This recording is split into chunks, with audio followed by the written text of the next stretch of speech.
Assalamualaikum warahmatullahi wabarakatuh. Waalaikumsalam warahmatullahi wabarakatuh. Saya Nawawi Sangkilat. Ya. Saya sebenarnya kalau disebut budayawan ya terlalu lah.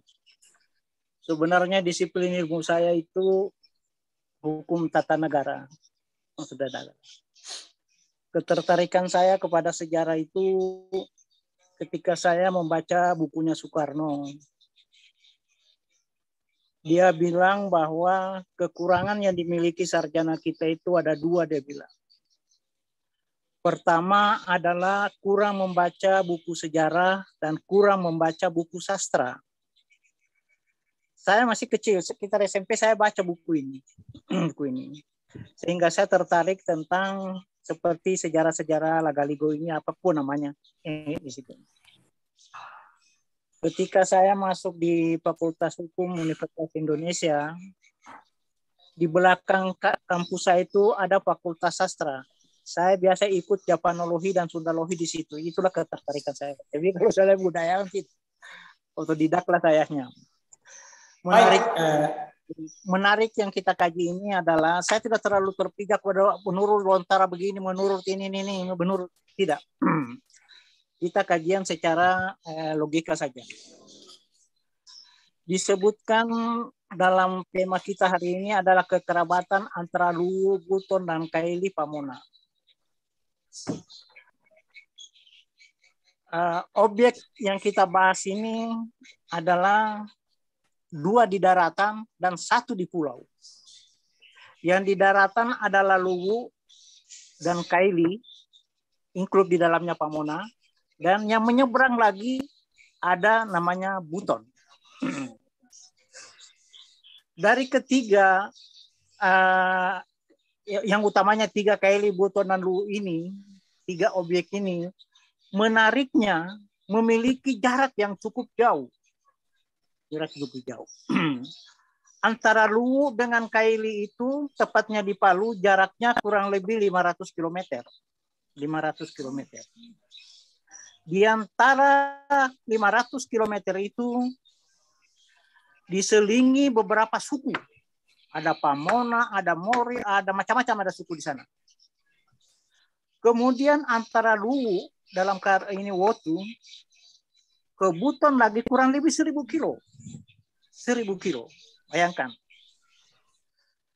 Kalau kita tarik lagi garis lurus dari Tanah Kaili ke Buton itu lebih 1500 km. Lebih 100 km.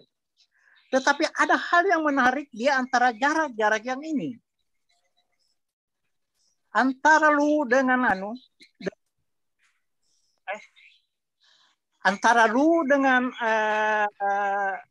Buton itu sangat banyak suku. Ada Tolaki, ada suku ini dan sebagainya dan sebagainya. Tetapi kenapa justru yang saya menariknya di sini sebelum kita masuk pada kenapa ketiga komunitas ini menurut penelitian Profesor Salombe, dia meneliti bersama dengan UNHAS, ada beberapa Hasan Walimono, siapa ada beberapa tim.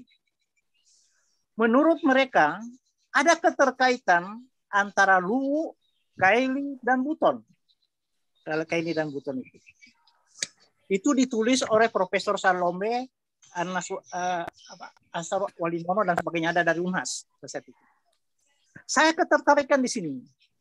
Kenapa antara Wotu, dalam hal ini Luwu, Buton, dan Kaili ini, kita melihat dari sudut bahasanya saja, dari sudut bahasanya. Kalau kita dihukum, kalau kita mau uji forensik, kenapa menurut profesor ini, ada 3 profesor peneliti itu, hampir 70% bahasanya itu sama, hampir sama antara ketiga komunitas ini, Kaili, Buton, dan Wotu. Ini menjadi tanda tanya besar bagi saya. Ternyata setelah kita kembali kepada sejarah, ternyata memang ada benang merah ada di dalamnya sebagaimana yang ditulis pada Laila Yusri di dalam narasi dialog kita pada hari ini. Ternyata disebutkan bahwa Datu Luwu, Datu yang ketiga kalau anak Kaji, Datu keempat anak Kaji, yang memerintah pada tahun 1293 sampai 1330 itu melahirkan 4 orang putra. Karena sesuatu hal terjadi konflik intern terjadi di Alelu atau pusat Luwu pada saat itu, sehingga ada ekspansi keturunannya itu ke daerah lain. Yang paling tua itu tinggal di Wotu namanya Baukuna. Sementara yang ke Palu namanya Bauleko, dan yang sementara Baujala itulah yang pindah ke Buton. Pindah ke Buton. Saya tanya teman saya, Buton yang mana? Katanya yang paling mirip itu Waleo. Waleo atau nggak tahu saya. Tapi katanya dia Waleo gitu. Kenapa harus mirip? Ya. Kenapa harus mirip? Tentu ada hubungan kausal sebelumnya sehingga bisa mirip. Kita orang Indonesia, kita menyebut Malaysia saudara serumpun karena bahasanya kita juga hampir sama dan sebagainya. Kebersamaan ini justru tidak dimiliki 12 suku yang ada di Sulawesi yang menopang berdirinya kerajaan Luwu. Ada 12 yang ditulis oleh Daeng Matata itu, yang lainnya tidak. Yang ada hanya Wotu. Wotu dalam pengertian kami di sini adalah Wotu sebagai sebuah komunitas itu berdiri jauh sebelum komunitas ini ada jauh sebelum Batara Guru datang. Jadi tuanya Wotu itu lebih tua daripada Datu Luwu. Batara Guru itu mendirikan kedatuan Luwu itu, dia minta izin dulu kepada Macoa Bawalipu. Sehingga banyak penulis-penulis menyatakan bahwa Wotu itu bukan Palili, bukan Palili Luwu, tetapi dia adalah domain. Dia domainnya Luwu. Dia tidak tunduk, dia tidak menundukkan diri, memproklamirkan diri bahwa dia masuk dalam menopang berdirinya kerajaan Luwu. Jadi dia bukan taklukan di situ. Karena ketika Luwu berdiri itu, Batara Guru yang datang pada abad ke-9 itu, dia minta izin dulu kepada Kemacoaan untuk mendirikan Luwu. Mendirikan Luwu. Itulah sebabnya siapapun datu yang ada di Luwu itu menyapa Macoa itu dengan kakak, sementara Macoa sendiri menyapa datu itu adalah adek. Itu antara lain. Kita dulu uji forensiknya kita buktikan dulu. Seumpamanya kayak begini. Aristoteles menyatakan bahwa manusia itu adalah son politikun.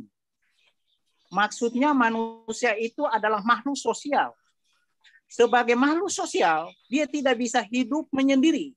Dia akan hidup dengan orang-orang lain.